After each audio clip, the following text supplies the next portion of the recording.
How are you with commercial jobs? Do you get in with like the apartment complexes? Do you have any experience with that? So I do. I do. Not many. That's actually my goal this upcoming year is I'm actually focusing solely on commercial. So I'm Okay. setting some things in stone. My goal next year is to be off the truck by the end of the year. Okay. So I'm one of those guys where I just I like things done a certain way, and I've been working on it, right? Because it was, blood, sweat, and tears in this. I broke my ribs actually last year in this business, man, and I still kept going. You know, I have the vision, and I was just like, hey, we got to keep this strong reputation and do things correctly, but that is one of my next steps is to getting more commercial clients. I do have commercial clients. I do have some property managers. I work with a lot of realtors, and I do have some B2B work, business to business. I do actually. That's what I did today. They've hired us 3 times in the past. Actually, I would say 8 months, and they're actually gonna hire us again. We're gonna actually be back next week. So and then we get that referral, and one of the managers that hired us, she actually needs junk removal because she's moving, right? So we're gonna go next week as well, and we're gonna go do a half a load or a full load for her as well. So you you really don't know what the next day really brings, and that's why I like the business. I Yeah. do, but I think that is key, and I would say if I can really focus on things within my second year, I would have been more aggressive with commercial. I would say be best friends with those apartment complex managers. Just try to get in as best as you can. I think that the problem is with some people is they have a hard time getting in because I think some have like third party companies, something like that you have to get invited. Okay. You have to get invited. So you go knock at that door, which I did. I knocked at every door personally, from here, San Jose. I mean, everywhere. I literally spent months trying my best to get in front of the managers and knock on those doors, and a few of them were like, okay, yeah, we'll take your cards, and some of them like, hey, you have to get invited, but we'll keep your card, and you have to apply for through this third party company. I'm forgetting the names. They're not coming to me right now. And then Well, you I gotta say, brother, from knowing you the short amount of time I do, I see I always look for the people's strengths that I could recognize. And the strength that I see is, the way that you talk with people. You got that, I'm assuming that you can close almost any deal, and I think that's something that's going to be a real benefit for you, especially when you go and knocking on these commercial properties and getting connected with them. They're gonna like what they see. They're gonna like how you present yourself. You got all, the proper setup with the branding and all that. So I think you are gonna absolutely kill it with that. And then my next question is, as far as what you take home, percentage wise, because I know when you're on the truck yourself, I'm hearing like 50% you're bringing home and all. Is that around the rate that you're seeing? so when I have helpers, Yep. the goal when we got bigger cleanups, nothing less than 40%. My goal is 60%, but nothing less than 50%. Like today, I had a helper, but the job majority of it was recyclable. We did a couple loads for them, so the profit margin was, pretty. I mean, what fuel and time, and I would say always aim for at least 60% if you can. 60% and watch out with how long it takes you. I'm very big on this. I'll tell you this.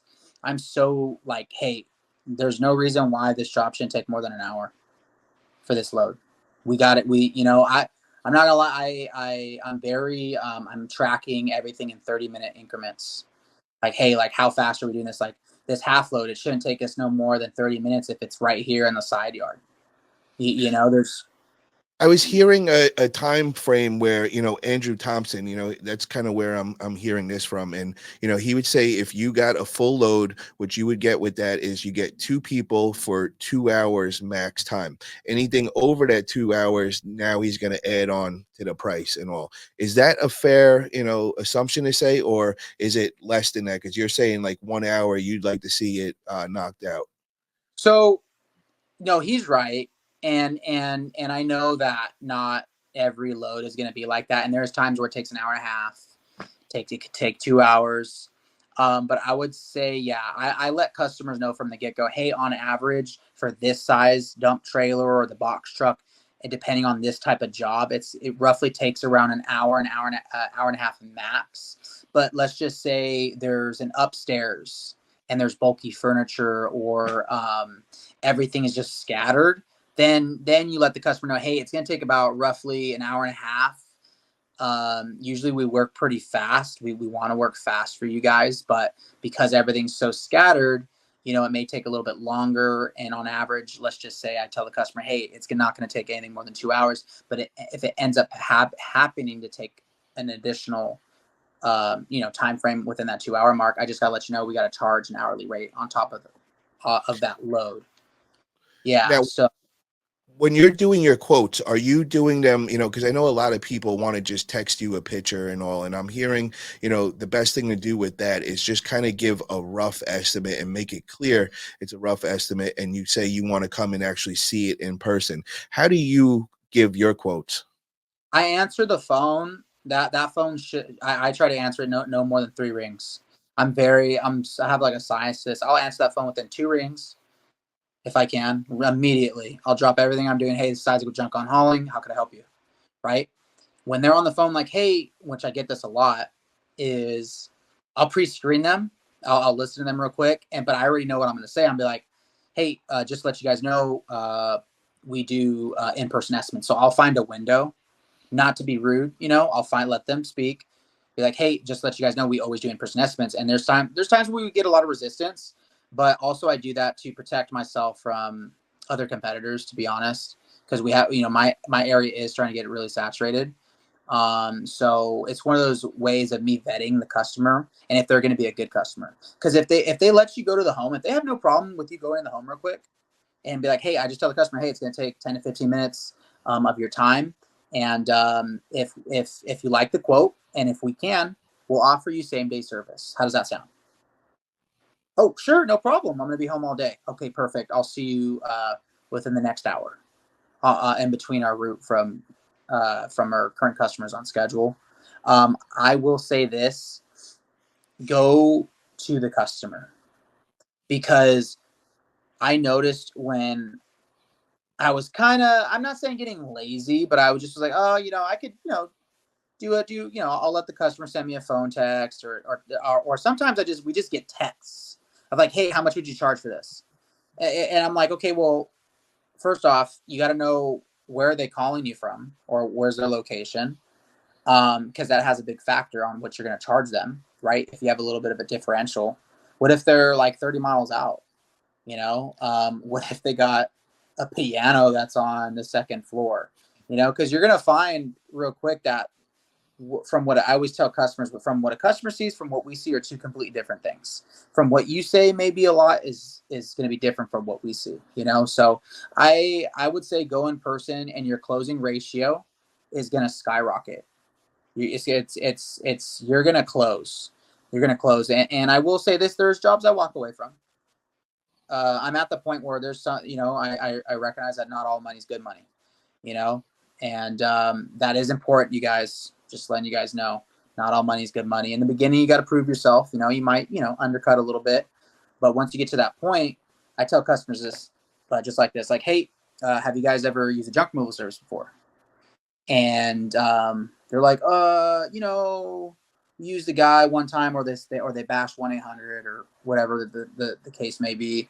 And I'm like, okay, perfect. Well, if you haven't, this is 9 times out of 10, this is how it works, and we charge for the amount of space that it takes up in our equipment, right? And we have from 1/4 load to a full load, depending on your guys' situation, is going to be what we're going to charge you.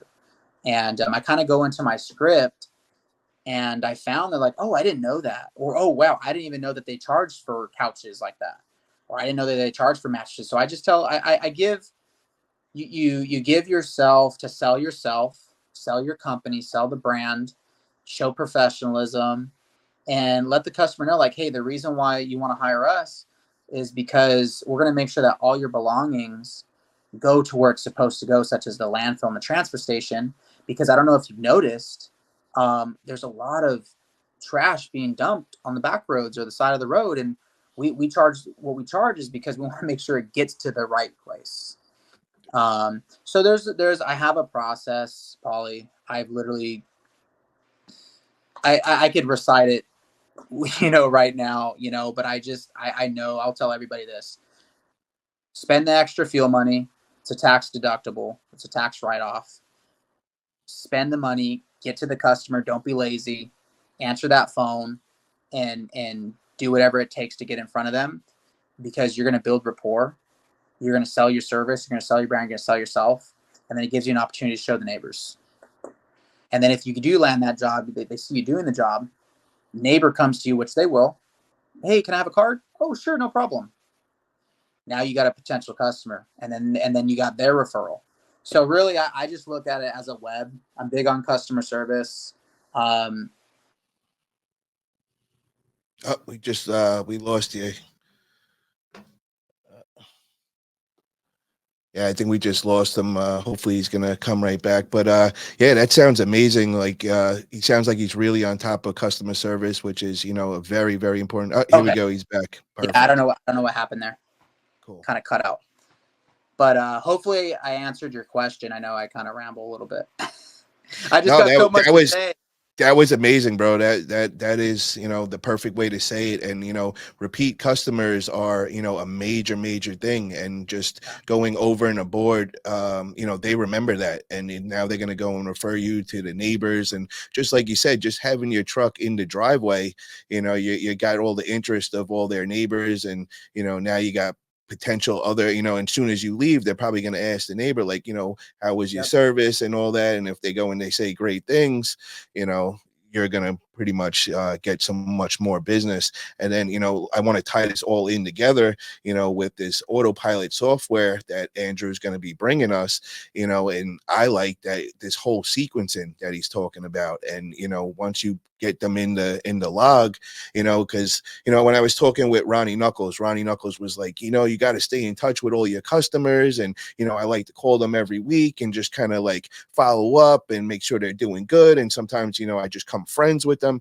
And I'm thinking in my head, I'm like, yeah, that's good at the beginning, but how are you going to do this once you have, a few thousand customers and all? And then Andrew comes through with this sequencing. And, once it's in the logbook, now you go and send out the mass text. Or it's wintertime and things are slowing down a little in Cali, and you want to pick up business. Boom, you go pick up the sequencing, send out a mass text. You're going to go and you're going to pick up new business from that. So, I think, the trend of junk removal is, you're going to have to learn that tech savvy kind of stuff. And, a lot of us blue collar workers, really aren't into the whole computer thing, but the autopilot software kind of takes all that out of it and it does everything for you. And when I go on this, we're in the beta testing, but it's so easy to use. Do you know how long it took me to get my 5 tracking numbers all set up? It was literally, my girl did it for me. It was like 3 minutes later, I had all 5 tracking numbers assigned to a different part of my marketing. And I'm like, this is genius. This is just so Yeah. amazing. And what I really love is, I'm just beginning. I haven't even started my business. I'm going to know exactly, when you were saying with the door hangers, they kill it, the yard signs. Well, I'm going to have the actual numbers right in front of me. So now I know it's like, all right, it makes sense to go order those 10,000 door hangers. It makes sense. All right, maybe I might not want to go so much the logo yard signs. I might want to go more with the bandit because they're bringing in a lot more marketing. And then, just like we were talking about earlier, knowing with the wrap, does it make sense? Well, I'm going to have that answer because that's its own number on my truck. No other number has it. So I know exactly where all this marketing is coming from. So, I think that's one of the things that, is happening in junk removal. And, as far as with the SEO, and, I also just found out, Google, like a year ago, it was all about just having a huge website with all these pages, and thousands of backlinks, and people were just going across overseas and just getting kind of like bullshit backlinks, but just throwing tons of them in there.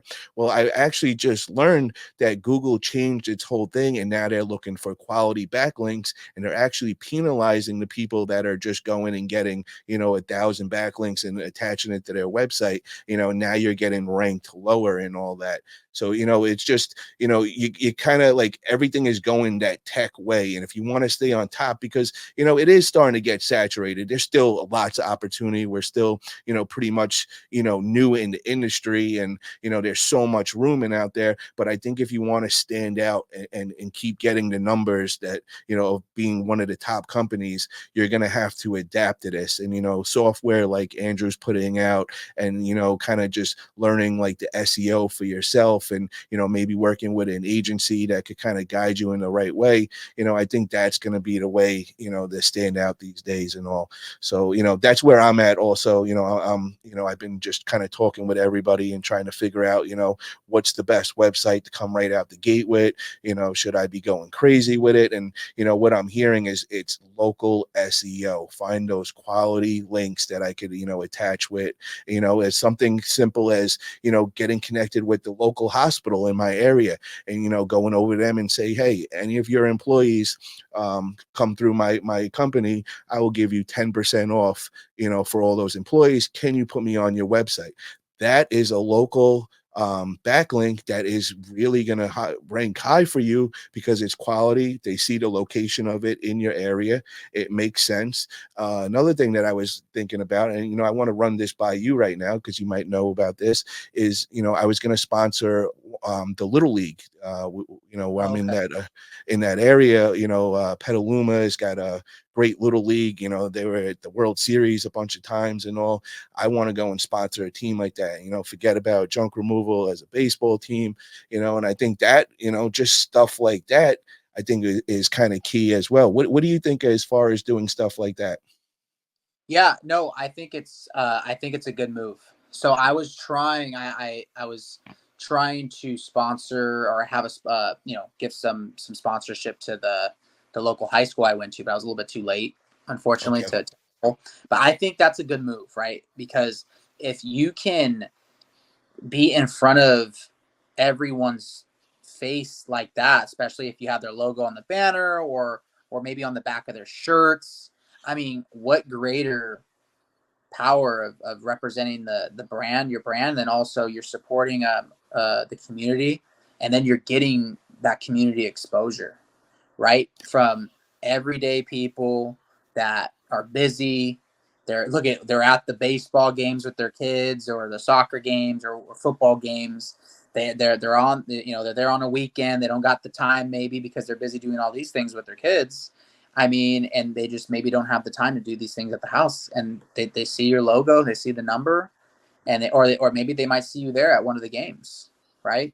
I think it's the best move. I think just having a good solid reputation locally, it's literally it'll spread like wildfire. If you give a good experience to that customer, they're definitely, it's going to pay you dividends. Yeah, So I definitely agree.